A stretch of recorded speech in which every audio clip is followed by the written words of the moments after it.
Hi, and welcome to this episode of AskWLPD. I'm Sanford Swanson, a sergeant with the Patrol Division for the West Lafayette Police Department. During this episode, I'm going to go into a little more detail regarding the document that Chief Harris released recently titled Where We Stand. If you would like to follow along, you can visit the West Lafayette webpage at www.westlafayette.in.gov/WLPD. There towards the top you can click Where We'll Stand and you can view or download the document. During this session, we'll talk about where we stand as a department in regarding the use of force. The first topic is going to be chokeholds. Chokeholds are a relatively intricate maneuver that require a fair amount of training and constant practice in order to obtain a sufficient level of proficiency. At the West Lafayette Police Department, our instructors don't teach any chokes specifically. What is taught is what's called a shoulder pin. It may look similar to a chokehold, but it's not. The difference is this maneuver does not constrict airflow or blood flow to the brain. In this next video, one of our instructors will demonstrate a shoulder pin on another officer. All right, so here's an example of a shoulder pin. Here we have our officer who's applied the technique. If you look across the front of the neck, there's no pressure on the front of the neck. The shoulder is actually creating a buffer between the officer and the suspect, and there is limited pressure on the carotid on the side of the neck. This is a control technique designed to reduce movement and to control a combative subject. You just observed a demonstration of a shoulder pin technique as is taught to officers. It is important to note that use of force is dynamic and evolving and can change at a moment's notice. It can quickly go from someone who's simply uncooperative to someone who's applying a lethal force threat. In those instances where lethal force is authorized, an officer may choose to use a choke technique in lieu of other means of lethal force. For example, if an officer is dealing with a combative subject who suddenly retrieves a concealed lethal force weapon from their person or otherwise, the officer may choose, if they deem it appropriate, to apply a choke in lieu of using their firearm, for example. During use of force, our officers are not specifically trained to shoot first. Each officer has several less lethal options available to them, as pictured here.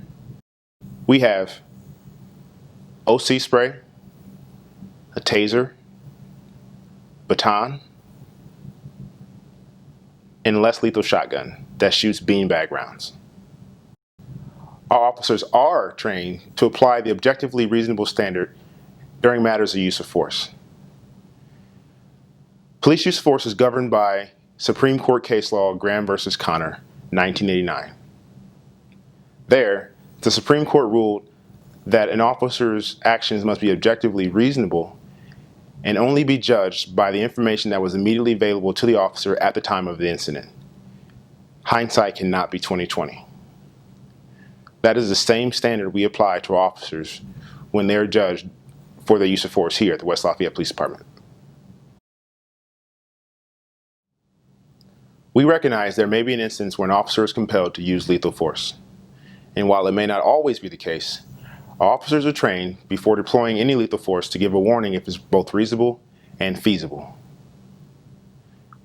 We believe that preservation of life is a priority at the West Lafayette Police Department. For that reason, our preference is always de-escalation when it's safe to do so. Our officers are taught the best tool they can bring to work is a combination of their brain and their mouth. And the best fight they could fight in is one that never has to be fought at all. At the West Lafayette Police Department, rank has no privilege when it comes to use of force. If any officer of any rank or tenure sees a use of force that they believe is excessive or crosses the line, they have a duty to intervene. We all have a responsibility to hold each other accountable, and failure to do so is tacit compliance.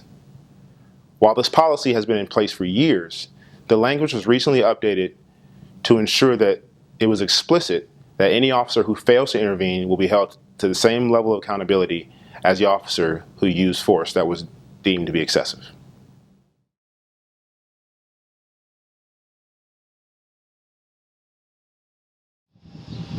Shooting into a moving vehicle presents a unique set of challenges. Not only does the officer's rounds now become less accurate, but research indicates that shooting into moving vehicles overall is relatively ineffective.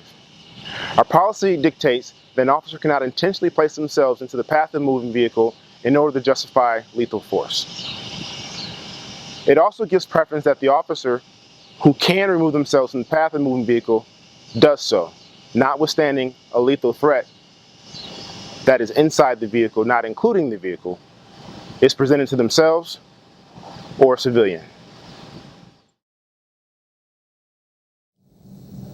A force continuum is a training model that aids officers in choosing the appropriate level of force given the level of resistance offered during these tense and rapidly evolving situations. Based on the level of resistance, an officer may have to skip several levels of force in order to match the level of resistance offered.